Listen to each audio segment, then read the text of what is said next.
All right, lads. Mick Thomas here. I know what you're thinking. Jesus Christ, another podcast I got to subscribe to? Yes. Yes, you do. Only this one is going to be a little bit different. I'm not going to hold you hostage for an hour, 2 hours, 3 hours with guests that you've never heard of, that have just no stories to tell, uninteresting people. It's just going to be me. That's all it is. Me. And I'm just going to rant and rave here for a little bit of time. I'm going to tell you how usually my week was. And that's basically what it's going to be. I'm going to talk about the show I just did. So if you're listening to this, that means you were probably just at a show. So that's all. I don't know what I'm going to call it. I don't know where it's going to go. I'm not out there looking to reach the numbers of Joe Rogan, which of course will be extremely nice. But I just want to kind of get some extra content out there to share with people, and if and that's basically, if you want to come along, just listen. I'd like you to subscribe, share with your friends, let them know, and we'll take it from there. But like I said, I have no idea what I'm going to call it, and I have no idea how many of these I'm going to do. But if I can keep these podcasts to 20 minutes a week, I'm sure that's doable. It's no excuse. I don't want to be lazy, right? There's nothing worse than a lazy person that has excuses for not doing everything. So I hope you get a kick out of these podcasts or not. It's going to be me ranting and raving, basically. So that's the whole beauty of it. If you have any questions along the way that you ever want to ask me or have me bring up, I'm on Instagram as Mick Thomas Comedy. So send me a DM there and I will get your answer out on the podcast. Don't be a dick with your questions. All right, let me just put that out there. I'm not going to answer dicky questions. All right, so I've had the weirdest week so far, so we'll dive right into it. It started off on Sunday. I was at the comic strip, right? Love the comic strip, 82nd and 2nd in Manhattan. And I had the last spot of the night, the closing spot of the night. And that's usually a tough spot for those of you who don't know comedy. Usually with the closing spot, the reason what makes it so tough is that while you're in the middle of your performance, if you're 20-minute spot that you're doing, they deliver at the checks, right? And then usually what happens is people kind of talk to each other. They're like, well, I didn't have one of these. I paid last time. It's your turn. It's fucking hell. No comic likes the check spot. Comics are good at the check spot, but it's an awful hard spot. So if you're ever at a club and a check arrives, be courteous of those people, all right? It's a tough job to be up there as it is, let alone doing the check spot. But anyway, so I had the check spot, and I was about to go up. I think it was 20 to 10, 9:40 on a Sunday night. And I turned to my left, and at the bar, we usually where the comics sit, Tracy Morgan walked in. The very, very funny, very, very popular Tracy Morgan walked in, and he usually at a comedy club, when a celebrity, and we'll call him a celebrity, walks in, or someone of his caliber, they get to go up. No ifs, ands, or buts about it. They get to go up on stage. I've never seen someone, especially of his caliber, being turned away. So as soon as he said that, I just turned to the manager and went, just give me my money and I'm going to go home, because I knew I was getting bumped, right? That's usually what happens when these guys show up. You get bumped. But it was a different case. So what happened was he just turned to me and goes, I'm just going to do 5 minutes. Sorry about the bad Tracy Morgan impression. So he said he's going to do 5 minutes, which means he's still going to do an hour. So I said, all right, man, I'll stick around. So he went up, and of course the whole place went banana shit. They were on their feet, clapping, cheering. It's Tracy Morgan. They're in the midst of a famous person, of his, a very funny guy from SNL, 30 Rock. And everyone's got their phone out, and it's just, it's chaotic in there, right? He goes up and he does his hello stuff, drives them all crazy. But then, you know what he does? He was a gentleman. He only did 10 minutes when people were expecting to do 30 minutes, half an hour, 30 minutes, half an hour, 45 minutes. He actually only did 10 minutes, to be fair, to give him credit. And he got off stage, right? Now, how do you follow that? Everybody in the room has gone batshit crazy. They've all got their phones out. So now what they're doing is they're texting every single person in their phone, right? A picture of Tracy, because that's what people do now. They don't want to go and just go, all right, let me listen to what this guy has to say. They just want to put it on social media. Like, look how great my life is. I'm hanging with Tracy Morgan on a Sunday night. What are you doing? And it's so fake, man. It's so fake. Just when someone comes on, I've seen it all the time with famous people. I'm like, you know, even young comics were there that night, and they were, when I say young comics, it doesn't mean their age, it just means the length of time they're doing it. And they saw this comedic legend, like him or not, stand-up wise. They went into the room, took pictures, and then left. They didn't even want to stick around and watch him to learn from him. But that's, you know, that's just the difference between a hungry comic and someone that's not hungry, in my opinion. So Tracy went up and he killed. Everyone took their pictures. They sent it to their social media. He gets off, and now Mick Thomas goes up, right? Nobody knows who he is, right? You don't know who I am. You only know me because you saw me last week or the week before. That's it. Nobody knows me. And, like, how do you follow that? And I was surprised I did really well, actually. I had one of the most fun sets I've had in a long, long time. Because it's happened to me before. We've had to follow SNL people, and it just kind of sucks, man, because people saw their celebrity now, they took their pictures, and then this Irish boy goes up there and they don't recognize me. I'm a nobody. So it's like, I'm very anticlimactic. Is that right? Anticlimactic. I'll stick with that. I could be wrong. I'm sure I'm wrong, but I'll stick with it because I'm an idiot. And but I went up and I turned to, basically what I said to them was like, all right, everybody get your phones back out again, and I want you to take pictures of me and send them to everybody in your phone that you just sent the Tracy Morgan picture.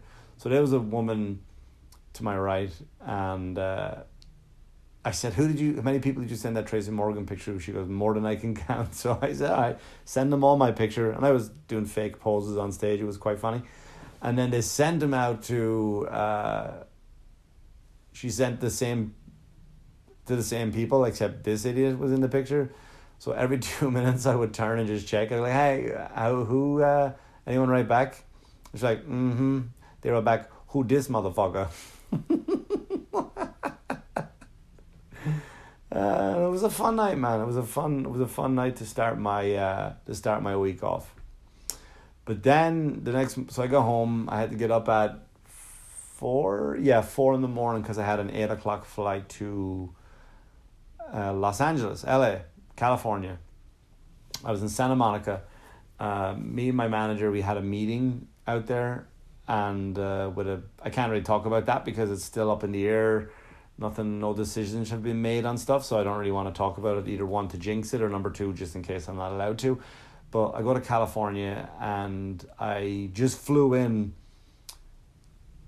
for the meeting and then back out again, right? You thought your commute was bad? I flew 5.5 hours out there.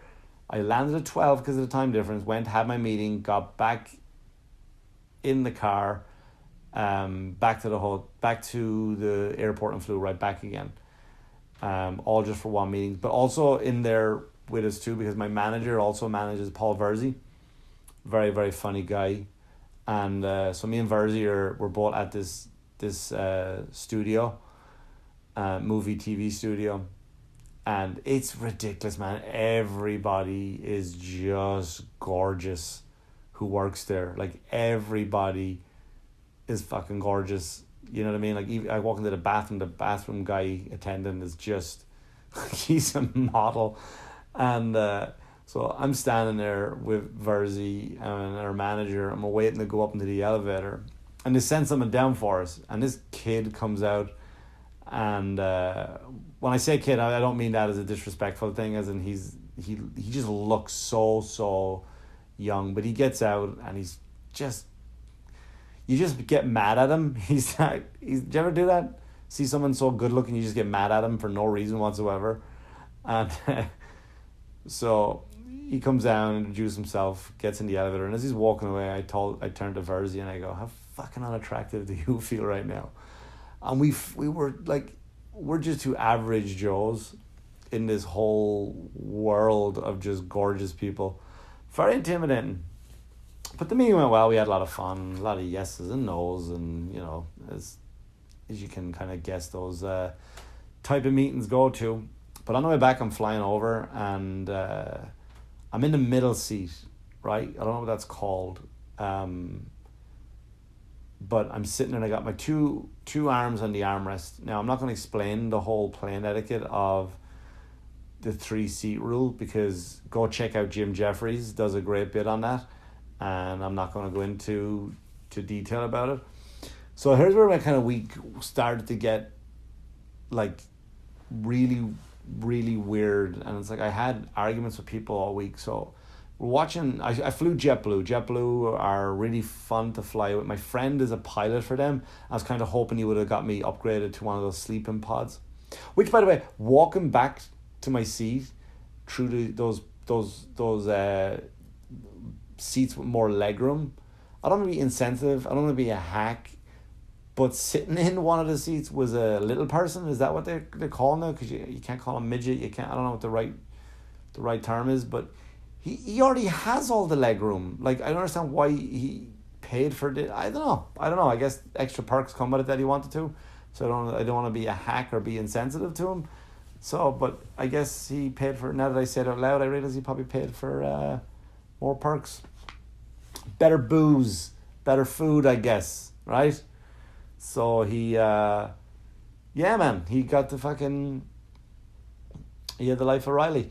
So I'm sitting there in the seats, and if you ever fly JetBlue, the remote control for the TVs are right there on the armrest. So I'm sitting there on the my both elbows are on the armrest, and I'm watching something like a sitcom, I think, whatever it was.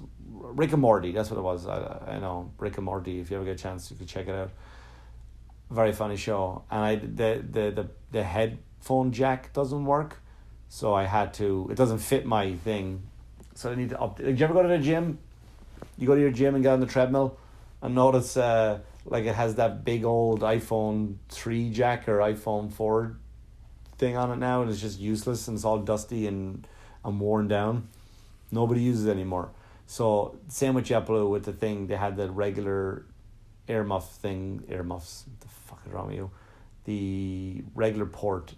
And so I was watching stuff with subtitles. But the woman next to me was watching something on HGTV. You know, one of those that's fucking build a house type thing or whatnot.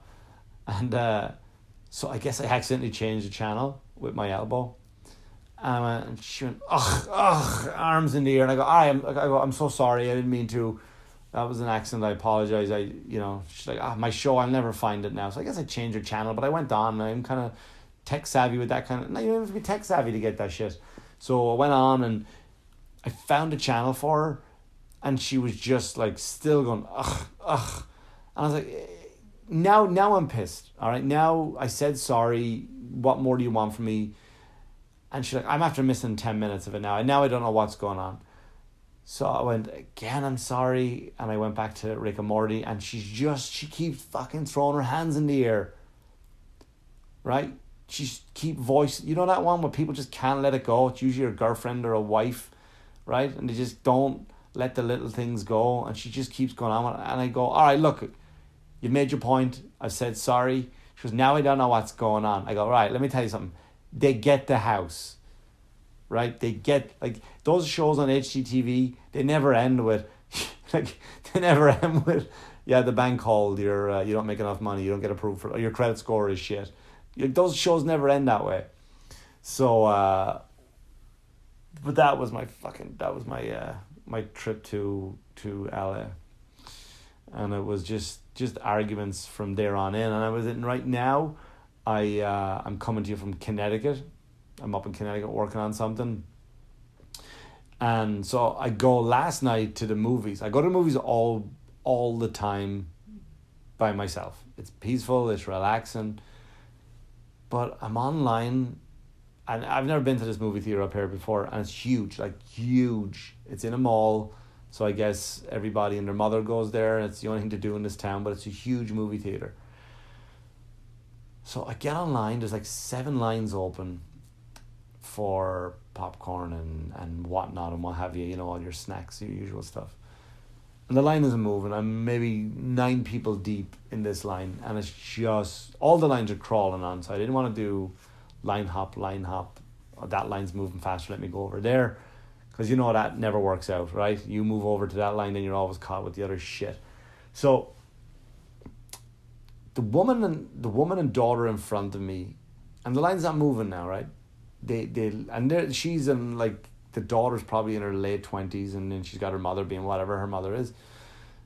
And all of a sudden they see their friend from a distance who's further back on another line. So they give a wave to each other, and then they come over, and it's another girl and her mother around the same age. And they hug and they talk. And if you've seen that episode of Curb Your Enthusiasm, where he does a whole thing on the cut and talk, where they come up and they just start cutting they start talking, and then all of a sudden now they're in the line ahead of you. So I'm like, son of a bitch, the line's not moving. My movie started, my start time was 7:10, but you know there's fucking trailers and stuff, so it's not really going to start in time. But so I said it to him. I go, you guys just cut in line. And they go, no, we're with these people. I said, you didn't. And I didn't want to do too much of a friggin' Larry David thing, but I was like, you did. Because it's not like you came up and said, oh good, you found the movie, you got this. Like, you were surprised to see each other. You haven't seen each other. And you could tell that. And the woman was like, no, we were saving their spot. We text and go, all right, well, I guess I got to give you the benefit of that then, don't I? Get mad. Blood's boiling, need to calm down, Mick. So I get online again, and all of a sudden the fucking line, we finally get up there, the people in front of me finally get up there, and she goes, what will I get? I don't know, like you.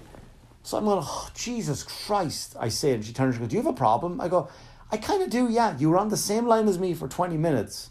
20 whole minutes you've been on the same line, and you don't know what you want. This whole time you didn't decide. And then they're going back and forth to refrigerators, like, oh, they don't have grape soda here. Fucking enraging, right?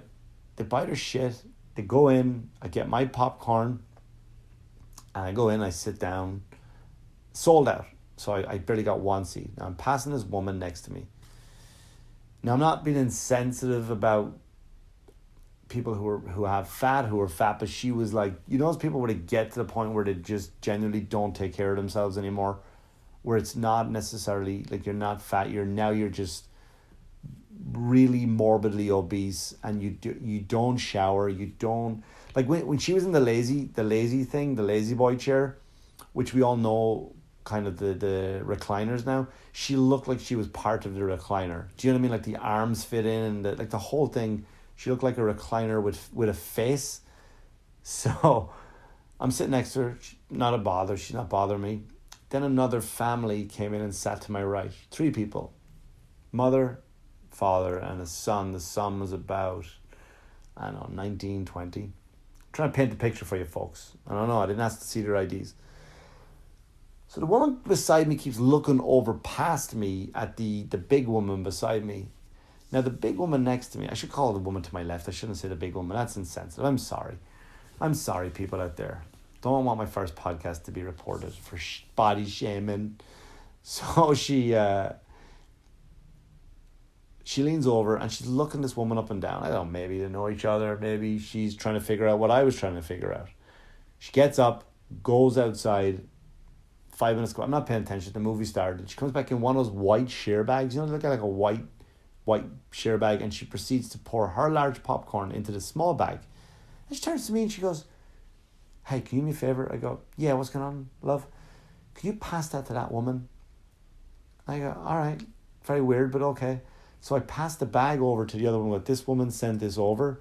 And she was disgusted. And she goes, I don't want that. I'm like, all right, but she sent it over. She goes, I don't want it. So then I turn back to the other woman because she doesn't want it, and I give it back. She goes, no, give it back to her. She doesn't have anything. I'm sharing it with her. So I turn back to the other woman and goes, well, she said you don't have anything. You're sharing. She wants to share it with you. And then she goes, I don't want it. So now I lean back. I go, she doesn't want it. And I go, this is not a and this is where I snap again. I go, this is not a fucking baseball game. I'm not passing your beer and your hot dog. Here's the popcorn. She doesn't want it. What does it matter to you if she doesn't, she wants to eat less. Like, support her. Maybe that's what's wrong with her. Maybe she started off as a normal, healthy person and she goes to the movies a lot like I do, and then people decide just to put fucking food down her gullet. I don't know, right? So I go, why are you yelling? The movie just started. Why is this necessary? She said no. So it just goes, fuck it. It just never ends, man. Connecticut, what's wrong with you? What's wrong with you, Connecticut? The weirdest people when it comes to movies. So then this is my last rant, right? It's my last rant, my last problem. Today I go to Subway, right? I know Subway food, like I try to eat healthy when I'm on the road, and Subway doesn't necessarily cover eating healthy, but they advertise like they do. Out of all the fast food places, they kind of advertise like they're the healthiest. And I know you're practically eating out of a dumpster. I know that. So I go in and I'm ordering my sandwich, and this woman walked in with her son, and he was 7 or 8 years old. And oh my God, you should have heard how he spoke to his mother, right? You know that those kids were like, the mother just fucking doesn't discipline at all because she wants to be the kid's friend. Jesus Christ. He was fucking screaming at her like about what he wanted in a sandwich. He just called her by her name, everything. So then I heard him say like, he wanted chocolate chip cookies. Like, fucking chocolate chip cookies are my favorite, absolute favorite, and I think Subway make one of the best. Sorry for those cookie enthusiasts, I just think they're one of the best. So she goes, yeah, I'll get you chocolate chip cookies. So I'm getting my sandwich and I'm talking to the guy. Might rain today. Banter, right? Treat him like a human being. And then he goes, what do you want with your sandwich? I get my piece of shit sandwich and I get a soda with it. And I go, how much are the cookies? And he goes, they're 3 for $1.99. And I go, I'll take them. And he goes, 3 cookies coming up. I went, no, I want all the chocolate chip cookies. There was only like 6 there. I'm like, fucking wrap them up. Like, I just wanted to be a dick, like an infant. Like, I'm worse than this child, I guess, because of how I acted. And I just get the cookies. And I stood there, even though I got my sandwich, I could have left. And I just stood there, like, waiting for her to turn around her kid and go, yeah, they have no more chocolate chip cookies left. Because they're not making them right away. You know, it takes a while for them to make them. The fucking tantrum that this kid... And it's a problem, right? It's a problem for me that I enjoyed. I enjoyed this kid's misery.